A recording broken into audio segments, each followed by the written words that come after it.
asalaamaaleykum mbokk téléspectateurs yi mbokk internautes yi dal leen ak jàmm ci seen chaîne MTV.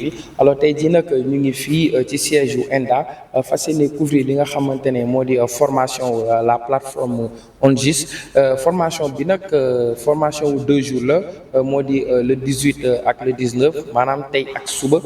ki nga xamante ni nag moo di François Coly membre ONGIS moom moo daal di expliquer li nga xamante ne mooy les perspectives ci formation bi li nga xamante ne mën nañ ko jëlee ci formation bi njëriñu formation bi ak fi nga xamante ne formation bi mën nañu fa jëmale alors nañ ko déglu au micro mu daal di dégager aspect yoo xamante ne vraiment dina intéresser les gens merci beaucoup. Voilà, bonjour, moi je me nomme François d'Assise Coly. Je suis coordonnateur administratif et financier au sein du réseau ENDA Tiers-Monde et je suis membre de la commission administration de la plateforme ONGIS, une plateforme qui regroupe toutes les organisations non gouvernementales internationales présentes au Sénégal. Voilà, qui regroupe, disons, plus d'une trentaine d'organisations internationales au Sénégal. Alors, cette formation, elle a été initiée dans le but de renforcer les capacités de nos organisations, de les informer dans un premier temps, parce que, voilà, nous avons eu à le faire. Et là, cette étape, c'est plus du renforcement de capacités et de la formation sur le nouveau référentiel, donc cadre comptable et juridique des organisations à but non lucratif. Au niveau de l'OHADA, on va dire, au niveau de l'OHADA. Donc, c'est dans ce cas de figure que nous avons tenu cette formation pour renforcer les capacités des membres de notre plateforme ONGIS. Alors, cette formation, communément appelée 6BNL, formation sur le 6BNL, va permettre à tous ces membres de respecter le guide, la mise en application du guide du 6BNL qui a été présenté au niveau de l'OHADA. L'OHADA qui compte 17 pays membres et dont le Sénégal fait partie. Donc il était important pour nous de pouvoir former nos membres pour qu'ils puissent respecter les exigences de ce nouveau référentiel. La formation, elle va se faire sur 2 jours. Nous avons entamé la formation aujourd'hui. Demain, nous aurons une autre journée. Elle va se tenir vraiment tout au long de la journée. Et au terme de cela, nous sommes en train de voir, parce qu'il y a eu vraiment une grande demande. La demande était énorme. Malheureusement, nous n'avons pas pu rassembler tout le monde pour des raisons d'espace. Nous sommes un peu plus d'une quarantaine. Voilà, nous allons voir peut-être dans les jours, les semaines à venir, comment organiser une autre séance, peut-être même en ligne, pour permettre à ceux qui sont dans des lieux assez reculés de pouvoir aussi bénéficier de ce renfort. Les perspectives, comme je l'ai dit tout à l'heure, c'est juste de pouvoir respecter les exigences de ce nouveau référentiel et de pouvoir être en adéquation avec les normes comptables exigibles. Alors, ce référentiel, il est entré en vigueur officiellement depuis le 1er janvier 2024.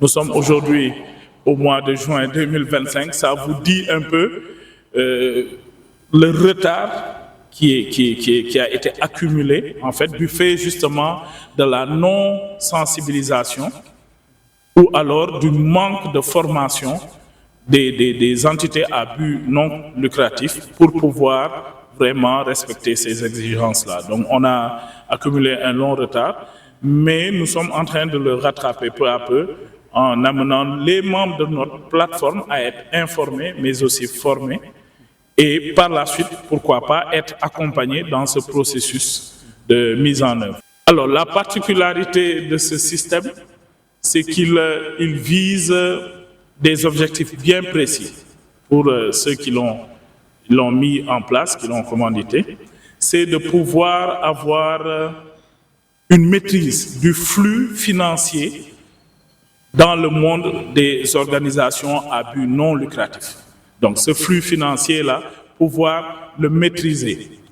Les flux entrants, les flux sortants, de pouvoir les maîtriser. L'autre chose, c'est que jusque-là, les entités à but non lucratif, leur système était un peu calqué adapté, disons, au modèle Cisco-ADA, qui est un modèle, qui est un système qui a été mis en place beaucoup plus pour les entreprises commerciales, pas pour des associations, des ONG et autres.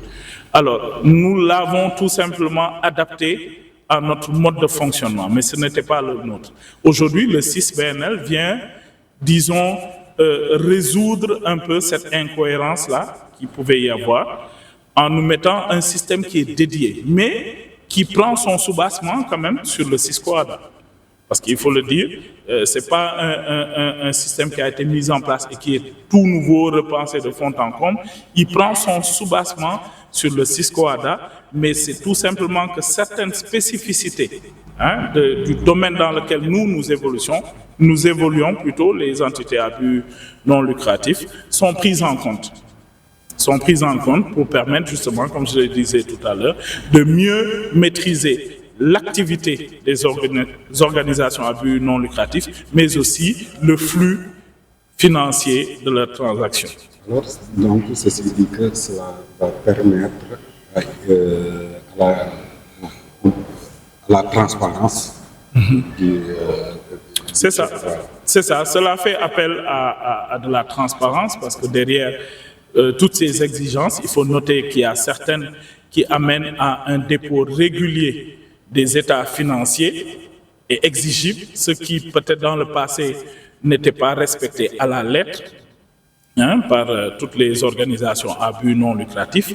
On voit que ce système s'étend, quand on parle d'entité à but non lucratif, s'étend jusqu'aux mosquées, aux églises, aux toutes petites associations. C'est pour dire que finalement, tout le monde est concerné. Tout ce qui gravite autour des entités à but non lucratif, tous ces acteurs-là sont concernés. Donc il n'y a pas de petits, il n'y a pas de moyens, il n'y a pas de grands acteurs. Ils sont tous concernés avec un système et des états financiers qui sont adaptés à chaque taille de structure. Voilà, donc vous avez un système minimal de trésorerie, vous avez un système normal de trésorerie. Et selon la taille de votre entité, voilà, vous vous calez par rapport à ces exigences-là. Très bien. Alors, comment comptez-vous renforcer les capacités des équipes administratives et financières? Alors, renforcer les capacités, c'est ce que nous sommes en train de faire depuis ce matin. C'est tout simplement passer en revue le cadre législatif, passer en revue le guide d'application et puis passer avec des cas pratiques, passer en revue quelques cas pratiques pour nous permettre d'avoir la main et pouvoir après conduire tout ce processus de mise en application au sein de nos différentes organisations. Voilà.